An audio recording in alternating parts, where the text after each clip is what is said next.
তো কেমন লাগছে বলো খেয়ে? খেতে তো দারুণ হয়েছে, সত্যি দারুণ টেস্টি হয়েছে।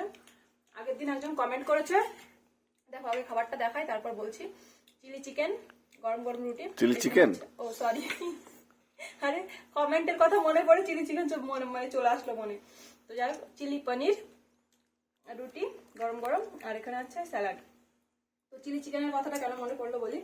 চিলি চিকেনের যে ভিডিওটা ছেড়েছি ওটাতে একজন কমেন্ট করেছে যে মানে আমি বানাতে পারি না বলেছি, ভিডিওটাতে আমার বর বানিয়ে খাওয়াচ্ছে আমাকে, ওই জন্য কমেন্ট করেছে সে যে বানাতে পারো না, খেতে তো পারো। তাকে আমি কমেন্টে রিপ্লাই দিয়েছিলাম হ্যাঁ খেতে তো সবাই পারে। তো দেখো তার জন্য আজকের এই ভিডিওটা।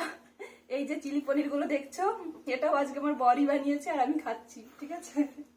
দেখে একটু রাগ করো না কিন্তু, মানে আজকেও বর বানিয়েছে আমি খাচ্ছি, এটাই বলছি মেন। ঠিক আছে, ঠিক আছে, এবার খাই, লোভ দিও না। আর যদি খেতে ইচ্ছা করে আমার বাড়িতে চলে আসো, করে খাওয়াবো।